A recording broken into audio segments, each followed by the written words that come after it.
जय गुरु जी।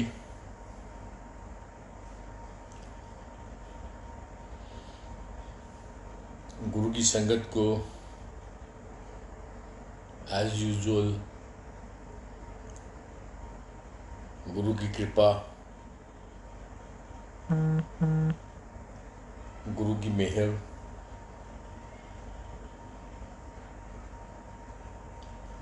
गुरु की ब्लेसिंग्स हमेशा मिलती रहे।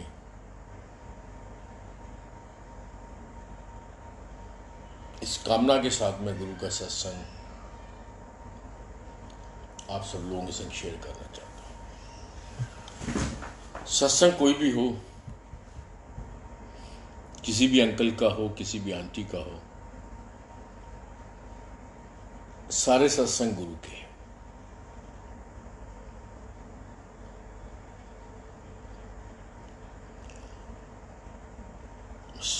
खेल खिलावे, लाड लडावे, सदा सदा अनदाई, प्रभु मेरो इत उत सदा सहाय।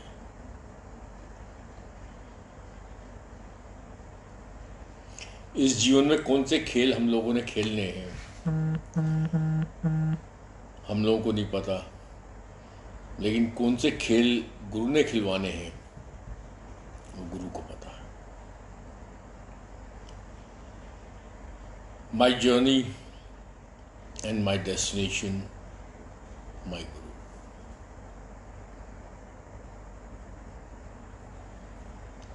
सात जुलाई 2004 को मैं गुरु जी के पास गया था,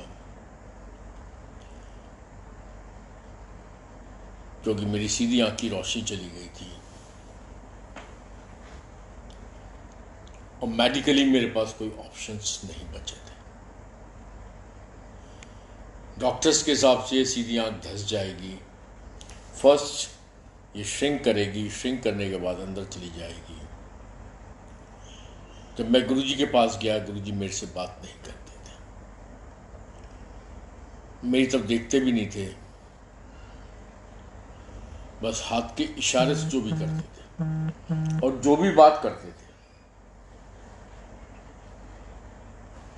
वो सारी बातें मेरी बहन के थ्रू मुझसे किया करते थे। No direct interaction with me, he knows his ways. जो मुझे गुरु ने दिखाया, जो मुझे गुरु ने समझाया, हो सकता है दूसरी संगत को उसका उल्टा बताया होगा, उसका उल्टा समझाया होगा, क्योंकि उसको जो समझ देनी है वो उसके हिसाब से देनी है, मुझे जो समझ देनी है मेरे हिसाब से देनी है। 7 जुलाई 2004 को मैं गुरु जी के पास गया था। 15-20 दिन के बाद, एज आई टोल्ड यू, कि गुरु जी मुझसे बात नहीं करते थे। मेरी बहन को गुरु जी ने बोला था कि जा तेरे प्रादी पुट्ठियां खबलेस की थी, उन्होंने 5-6 साल लग गए गुरु नू समझन ले गुरु की होता है। 5-6 साल बाद खोते नू अकल आऊगी गुरु की होता है। गुरु जी ने मेरे लिए वर्ड यूज किया था खोता। खोते का मतलब होता है गधा, और मैं अपने आप को बहुत इंटेलिजेंट समझता था। अब एक इंटेलिजेंट को गुरु जी ने गधा बोल दिया था, क्योंकि उनके सामने हमारी इंटेलिजेंसी वाकई गधापन है।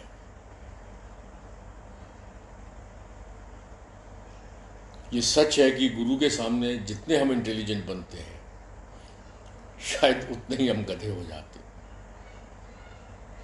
तो यही वर्ड गुरु जी ने यूज किया था, उस खोते नू 5-6 साल बाद अक्ल आऊगी गुरु की होंदा। और जब अकल आई तो बहुत क्लियर समझ में आ गया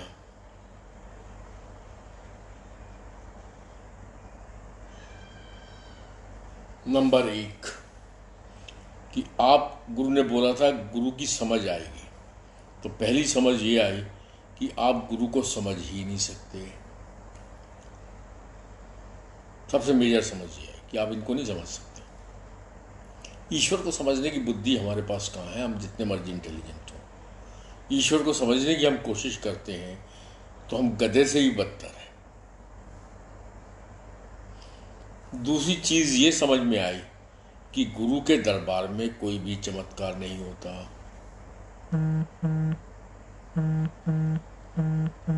तीसरी चीज ये समझ में आई कि गुरु के दरबार में सिर्फ गुरु की कृपा चलती है, गुरु की ब्लेसिंग्स चलती हैं, गुरु की मेहर चलती है। ब्लेसिंग्स ऑलवेज गुरु जी होता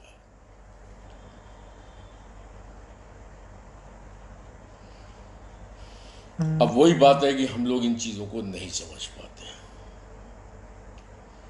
क्योंकि हमारा जो भी पैरामीटर है, जो भी हमारा स्केल है, जो भी हमारा बैरोमीटर है, वो सब एक ही चीज करता है कि हमें मेटेरियलिस्टिक वे में गुरु ने क्या दिया। क्या हम पब्लिकली हम लोग बात करें, कई लोग पूछ सकते हैं आपसे कि आप 5 साल से गुरु के पास जा रहे हैं, तुम्हारे गुरु ने तुम्हारे लिए स्पेशल क्या किया। मेरे ख्याल बहुत सारी संगत के पास इसका आंसर नहीं होगा कि गुरु ने हमारे लिए स्पेशल क्या किया। लेकिन गुरु क्या स्पेशल कर रहा है, शायद वो गुरु का सीक्रेट है। और be sure about this thing संगत जी, कि गुरु बहुत कुछ स्पेशल कर रहा है। ईश्वर की लीला ईश्वर जानता है। It was he told to my sister 5-6 साल बाद समझ आएगी, तो वही मैं समझ की बात कर रहा हूँ, नहीं समझ सकते। गुरु जी ने मुझसे कभी बात नहीं की, मोरलेस मेरी तरफ बहुत कम देखा। फर्स्ट टाइम गुरु जी ने मेरी तरफ मेरे से बात की थी 21 अक्टूबर 2006, एक छोटा सा सत्संग मैं उस दिन का आपके संग शेयर करता हूँ। उससे पहले मैं 1-2 चीजें बात कर रहा हूँ, छोटी छोटी बातें कर रहा हूँ कि 21 अक्टूबर 2006 को गुरुजी ने मुझसे पहली बार बात की थी। उसके बाद गुरुजी ने 31 मई 2007 को शरीर छोड़ा। इन 9 महीने के अंदर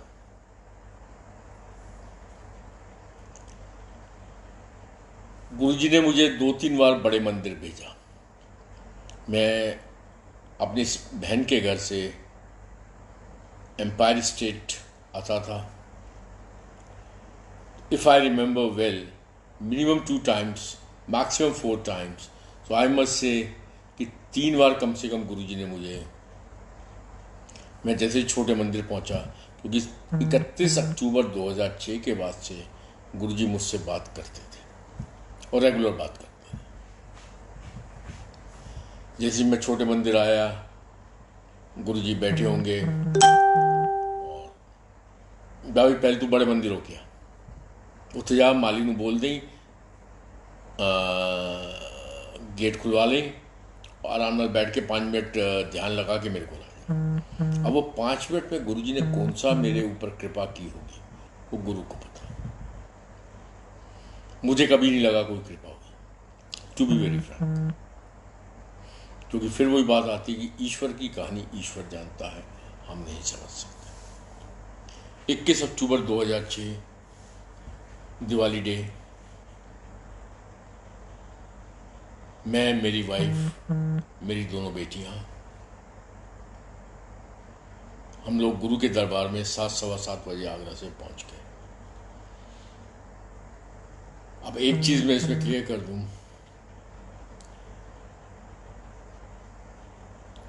कि जब पूनम आंटी मेरे संग होती है तो I am a disciplined soldier. Otherwise मेरे जैसा बिगड़ा हुआ इंसान कोई नहीं। मतलब मेरी वाइफ मेरे संग होती है, सब शायद मर्दों के संग ऐसा ही होता होगा, मुझे नहीं मालूम। हम लोग अगर पूनम आंटी साथ में है तो राइट टाइम पे गुरुजी के पास पहुंचते थे, और पूनम आंटी साथ में नहीं है तो अपने मज़े करते हुए पहुंचते थे। तो उस दिन 21 अक्टूबर 2006 को मैं Poonam aunty means my wife और मेरी दोनों बेटियां, हम लोग गुरु के दरबार में पहुंचे। मुश्किल से 5-6 संगत थी या 5-6 सेवादार आइमत से वो बैठे हुए थे। दिवाली का दिन, सैटरडे का दिन, दिवाली का दिन 21 अक्टूबर 2006 मैं अपने परिवार के साथ गुरुजी के पास पहुंचा। तो मुझे ये लगा कि दिवाली का दिन है, मुझे गुरुजी अपने पास बिठाएंगे, बट गुरुजी ने जैसे ही मुझे देखा, इसका मतलब ऊपर चला जा, और ऐसे का मतलब बाहर चला जा। अब ऐसे का इशारा था, इतना तो मैं भी समझ गया था। तो मुझे गुरुजी ने ऊपर में आराम से जाके बैठ गया, लेकिन अंदर ही अंदर बड़ा दुखी हुआ। दुखी भी नहीं हुआ क्योंकि गुरु से दुखी होने का कोई सवाल ही नहीं था। मैं अंदर ही अंदर ये कर रहा था, यार तुम कैसे हो। मतलब I was talking to him, यार आप कैसे हो। सारा जो तुम्हारे संग आगे बैठते हैं वो तो आज आए नहीं, 7:15 7:30 हो गए, और हम आए हैं। मुझे तुमने ऊपर भेज दिया अकेला, मैं अकेला बैठा हूँ।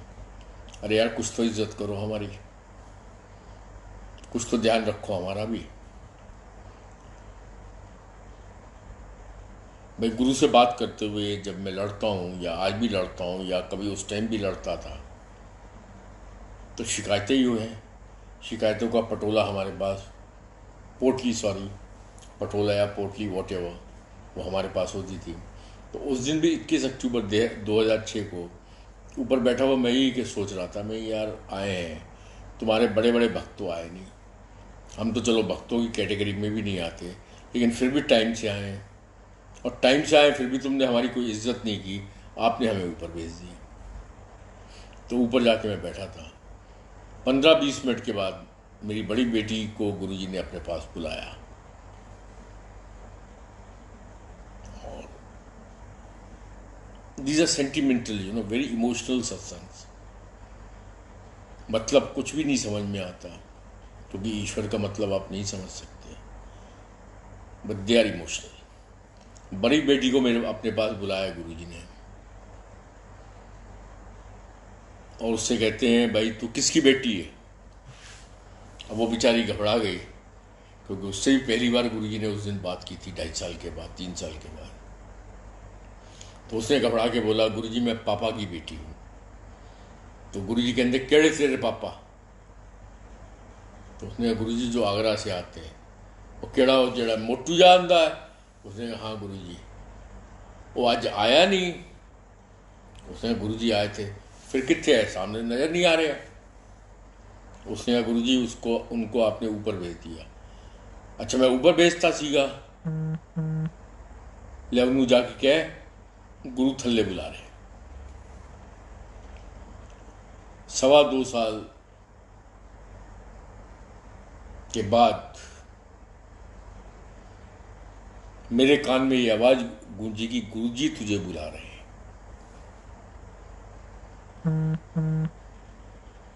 2.25 साल के बाद कि मेरी बेटी ने आके कहा कि पापा गुरुजी आपको बुला रहे हैं। सो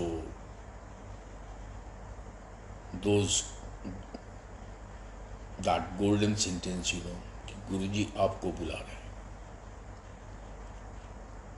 बूज बम्प्स, रोंगटे खड़े हो गए, बॉडी के अंदर। कोरोना में तो टेम्परेचर शायद 103-104 जाता होगा, और जब मैं शायद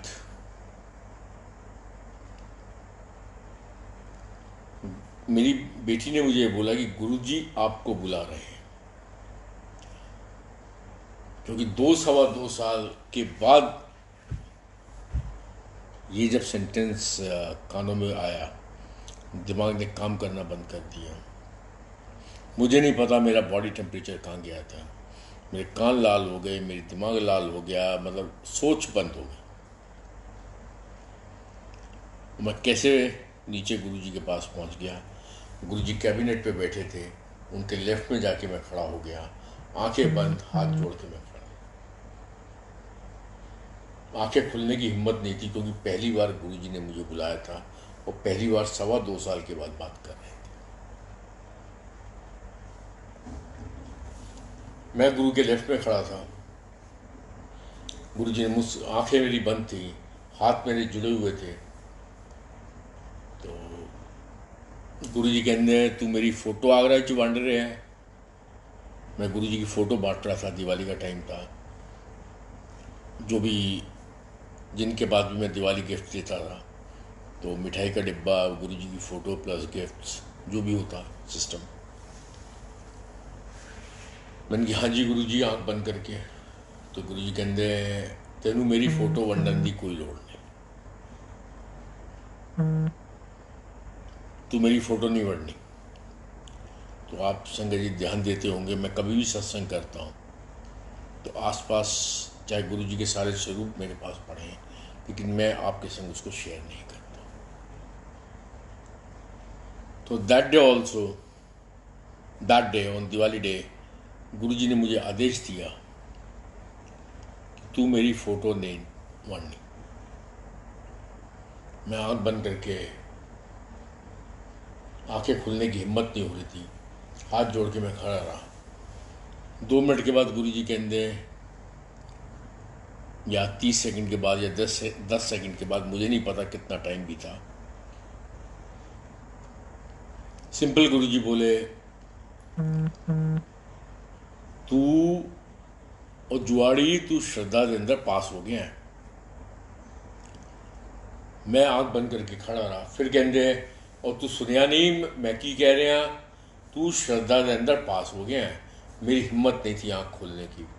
फिर गुरुजी बोले, और तू श्रद्धा के अंदर 100% पास हो गया है, बह जा मेरे चरणा ते।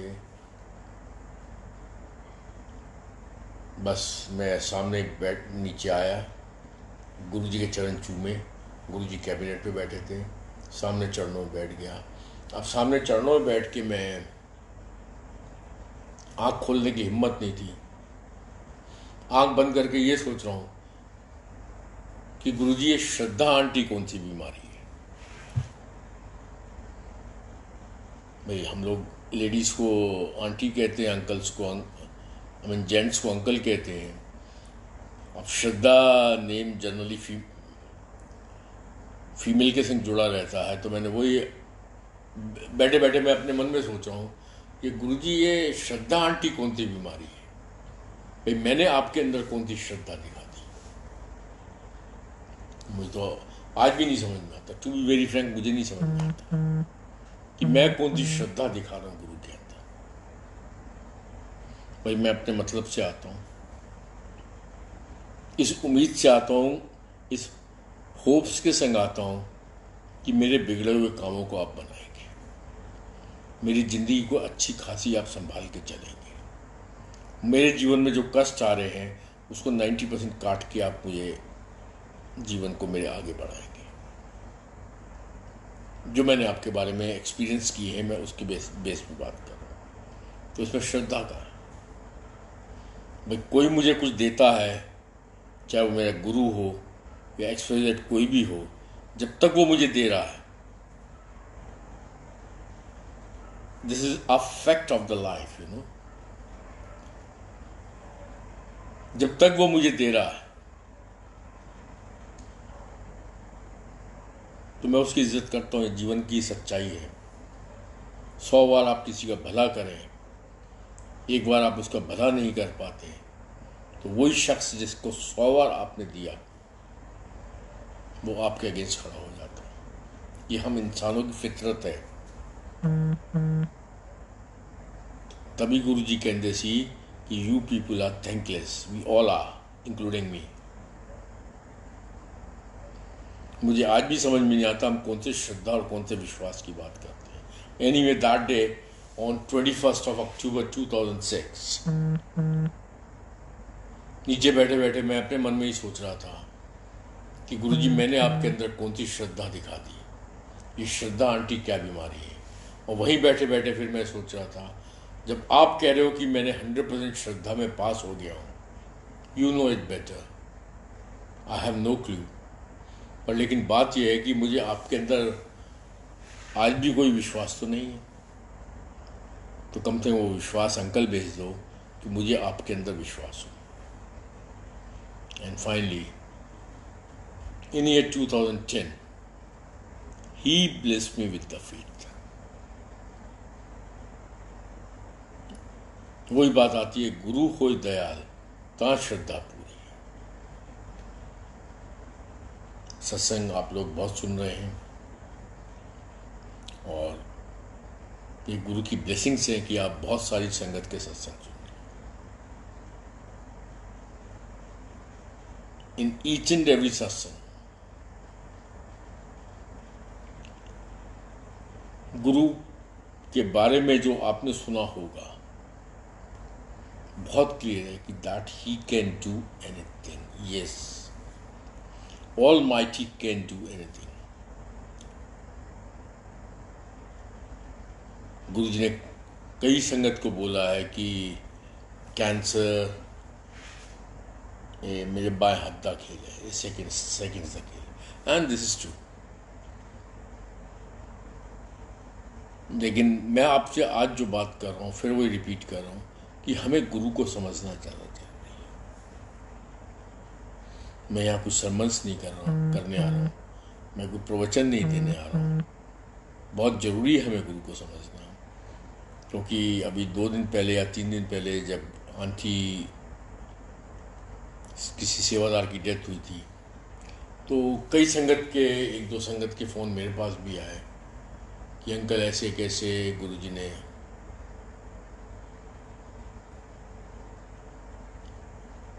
अपने सेवादार को नहीं बचा पाए।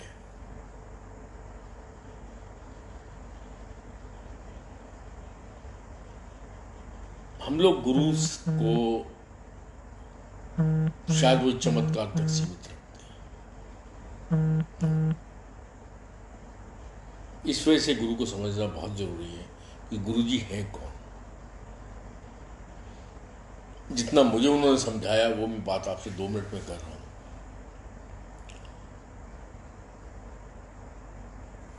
ही is on duty, god Mahashiv, वो गुरु के रूप में इस धरती पे आए हैं।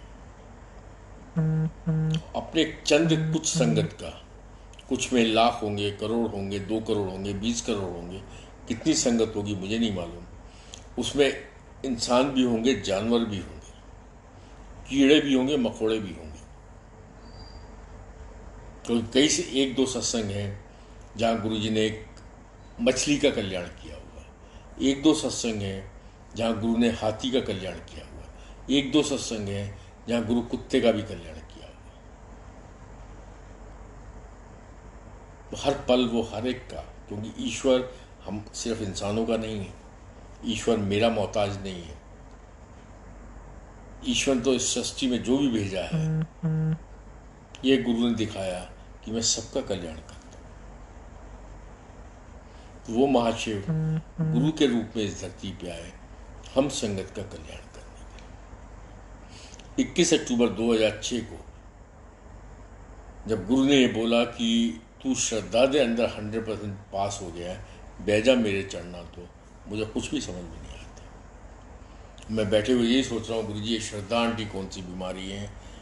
चलो ये विश्वास अंकल तो मेरे पास है ही नहीं, मैं विश्वास तो आपके अंदर कोई नहीं है।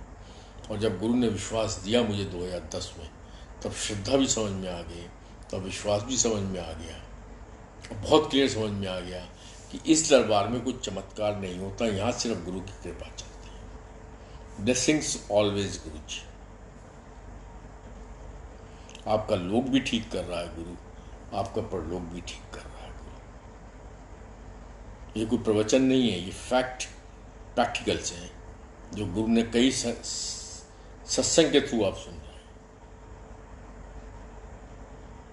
हैं। जैसे कोचर अंकल का सत्संग आप सुनते हैं।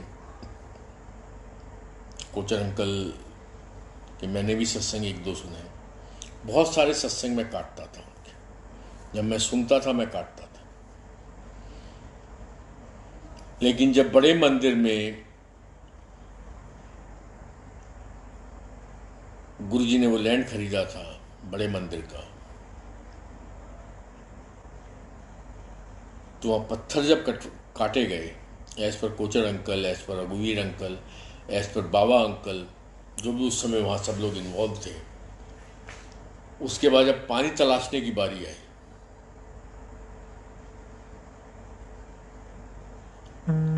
जब ये बात हुई कि वहाँ पानी, गुरुजी ने आदेश दिया, देखो पानी कितने है। जब पेंडुलम की जो भी प्रोसेस होता है, साइंटिफिक प्रोसेस है, to search the water underneath, जमीन के अंदर से पानी ढूंढने का, जो भी उसको टेक्निकल नेम देते हैं, आई डोंट नो। तो सुबह से शाम हो गई लेकिन पानी नहीं मिला। जब शाम को गुरुजी को फ़ोन किया गया कि गुरुजी ये थे मना कर रहे थे, पानी नहीं है, तब गुरुजी ने बताया कि इस स्पॉट पे खड़े हो जाओ, इसके 200 या 250 फीट के खोदने के बाद खारा पानी आएगा। 400 या 500, जो भी उन्होंने गुरुजी ने उस समय बताया होगा, 400 या 500 फुट के नीचे जाओगे, मिठा पानी मिलेगा। और मैं गंगा नू कहता है पानी में भेज रहा।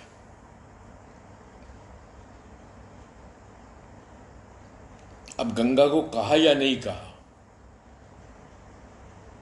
अगर हम इस पर डाउट भी कर लें,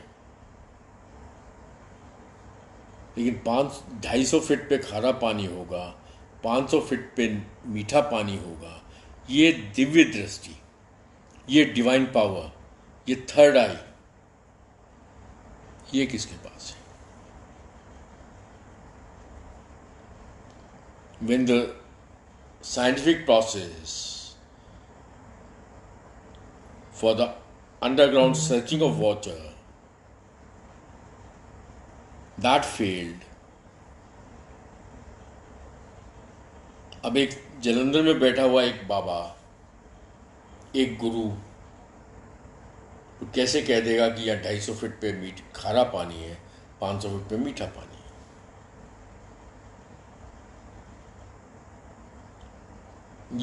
ये शक्ति किसके पास है? मैं नहीं समझता हूँ डिवाइन पावर्स के अलावा किसी के पास, except divinity. Who knows that? वो इस सब चीजों के आंसर गुरु के एक छोटे से सत्संग से मिलते हैं कि जिसको पाताल का पता, जिसको इस धरती का पता, जिसको इस आकाश का पता, वो कौन हो सकता है? वो इनफाइनाइट है, वही गॉड है जो सब कुछ मैनेज कर रहा है। अब मैनेज कैसे कर रहा है, इसके लिए दिमाग मारने की जरूरत नहीं, सोचने की जरूरत नहीं, क्योंकि हम समझ भी नहीं सकते।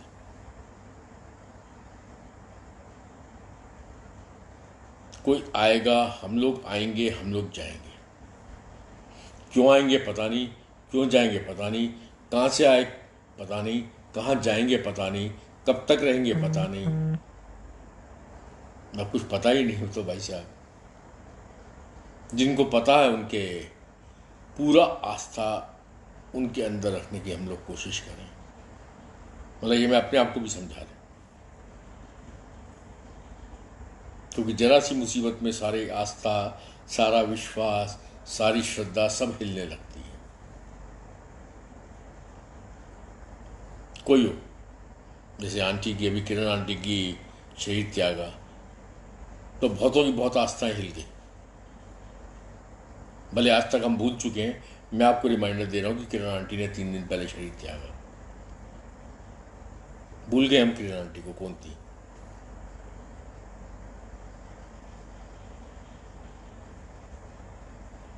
लेकिन आस्था हिली, विश्वास जगमगा गए। ईश्वर की लीला ईश्वरी जाने। बस एक ही चीज़ मैं कहूँगा कि दिवाली 21 अक्टूबर 2006 गुरु जी ने सिंपल कहा, श्रद्धा के अंदर तू 100% पास हो गया है।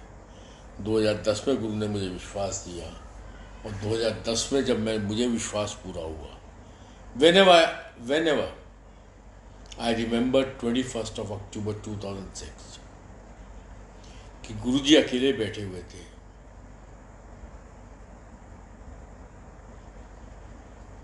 और जो संगत जो गुरु को आज ईश्वर बोलती है वो अपने घर में पंडितों को बुला के पूजा पाठ करा रहे थे।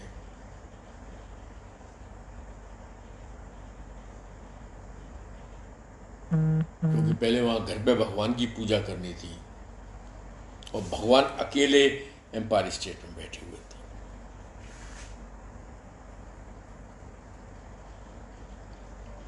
अपने भक्तों की वेट कर रहे थे। क्या विडंबना है। The auspicious day of Diwali, जब 2010 में मुझे गुरु समझ में आया, मैंने कहा वाह भाई, इंसान हमारा ड्रामा। एक्सपेक्ट हम करते हैं इतना सारा, देने को हमारे पास बस यही है कि हम एक बार माथा टेकेंगे, सब कुछ ठीक हो जाए। तो इस सेल्फिशनेस से थोड़ा सा उभरो। एक गुरु, एक रब, एक भगवान, उस पर विश्वास करो। 10 जगह मत भटको कि साईं भी जाएंगे, हनुमान जी को भी देखेंगे, माता भी करेंगे, और जरा सा कुछ बुरा हो जाए लाइफ के अंदर तो गुरु जी ने क्या किया।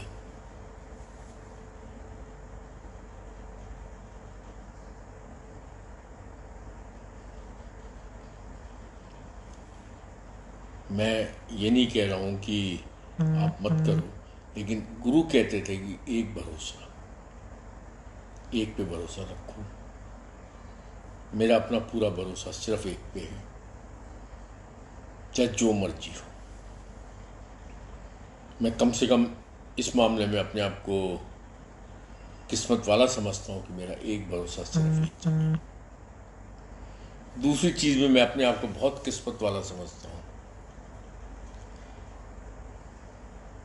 कि मैंने कभी भी गुरु को नहीं भी माना हो। मैंने कभी गुरु को नहीं माना, लेकिन मैंने गुरु की हमेशा मानी है। जैसे फॉर एग्जाम्पल मैं आज ही की बात आपसे कर रहा हूँ। गुरु जी ने 2006 21 अक्टूबर को मुझे बोला था कि मेरी फ़ोटो शेयर नहीं करनी है।